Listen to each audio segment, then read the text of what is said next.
So today I'm going to show you how to set your macros. Firstly, I want to applaud you. So give yourself a pat on the back for being here and taking the initiative to track your food because you know that it's going to get you results faster and more efficiently. So that's awesome. You should be very proud.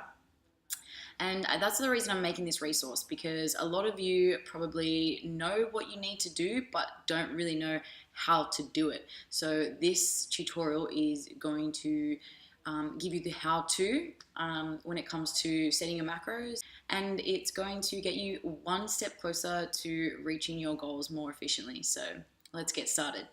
Okay, so just so you guys know what you're in for, it is a quick 6-step guide on how to calculate your macros.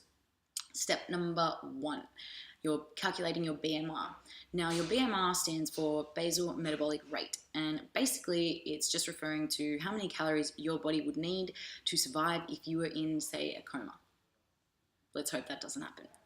Now, I am going to put the formula on the bottom of the screen. If you guys work with the metric system, that is great, because the formula is based on kilos and centimeters. But if not, fear not. I have put a link in the description box, and you guys can click on that and it will calculate your BMR for you. So I highly recommend, if you're using the imperial system, click the link. If you hate math, click the link. If you just can't be bothered to follow along, click the link. But for those of you who can, I will be following with an example as well. So I'm just going to use myself for that.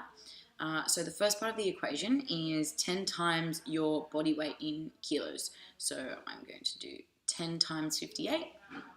That's 580. And just so you know, if you weren't good at maths and you are following along, that you need to figure everything out in the brackets first, and then the rest. So that's why I'm going to do 6.25 times 167 next, which is 1,025. And then 5 times my age, and I'm 25, so that's 125. And now we're going to go ahead and work out the new formula, and that is 580 plus 1025 minus 125 minus 161, and that gives us 1,319 calories. And those are the calories that I would need if I was stuck in a coma. Okay, so knowing your BMR is great and everything, but now we need to take into consideration your physical activity and your lifestyle. So I'm going to put what's known as some activity multipliers on the screen.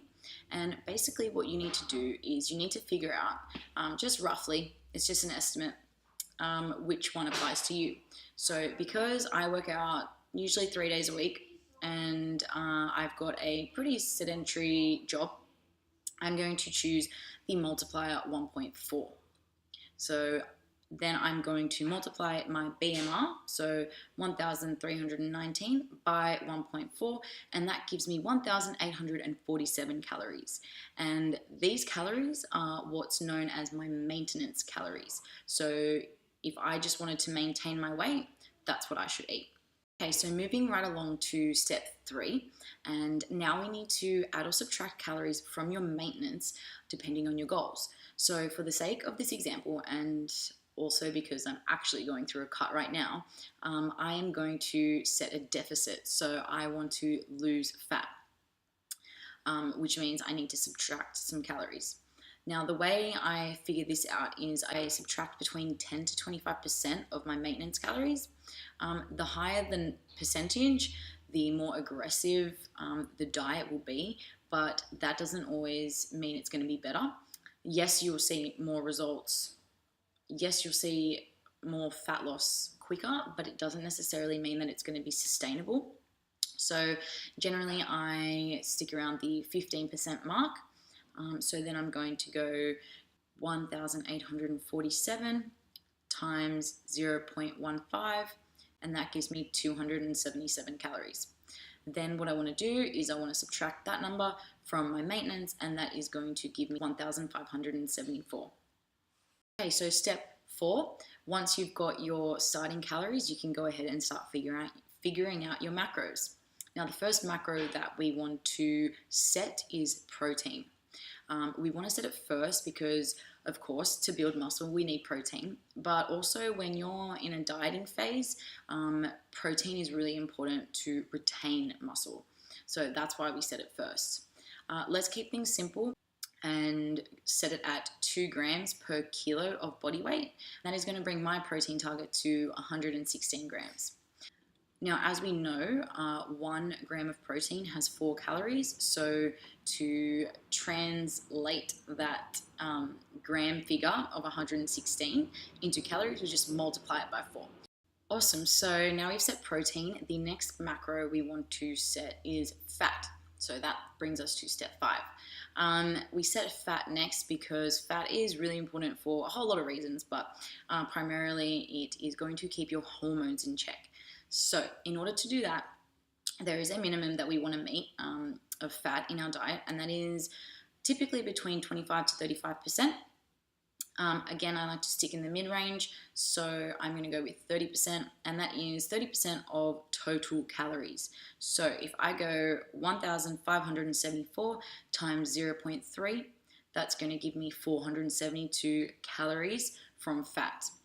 Now, I want to also get this as a gram measurement. So as we know, 1 gram of fat has 9 calories, so I'm going to divide 472 by 9, and that's going to give me about 52 grams. Okay, and that brings us to our last step, and that is step number 6, and that is setting carbs. Now, the reason we set these last is because they're non-essential to our diet. Yes, they are our body's main or preferred source of energy, so that's why we like to have them around our meals, but we don't need them to survive. Now what you need to do is figure out how many calories you have left to play with. So now that we know what our protein and fat calories are, we can just subtract them from our target, and that is going to give me 638 calories. Now, carbs, like protein, have 4 calories per gram. So in order to figure out how many grams in 638 calories, I just divide it by 4. So that's going to give me about 160 grams of carbs. And that's it. So I'm going to put up my final macros on the screen for you to see. And now what you need to do is you need to start tracking, because there's no point doing all this work and then not tracking them. So I am not going to go into detail on how to do that here, but I have created a YouTube tutorial on how to use MyFitnessPal. So if you want to click the link that's right here, hopefully it appears there, that tutorial is going to walk you through everything from the setup to how to add food, everything you need to know about it. Just one thing I want to make you aware of is when you punch in your macros into MyFitnessPal, the calories might come up slightly different. That's just because I was working with decimals and I was just doing some rounding, but it's all just an estimate. It's not the be all and end all. Just follow these for 4 weeks, see how your body responds, and then make adjustments as you need to. So good luck. If you have any questions or comments, or there's anything you want me to make a tutorial about, just leave a comment and subscribe to the channel. Thank you so much for watching. Whoa, 1 second before you go, I almost forgot. I made a resource for you. And it's actually got everything written down, all the steps that you can follow if you're sick of seeing my face and you don't want to keep replaying this thing over and over again. So in order to do that, you just need to sign up to my email list. So click the link that's in the comments and then click the button that says join my email list. And it's as easy as that. All right, guys, have a good rest of your week. See ya.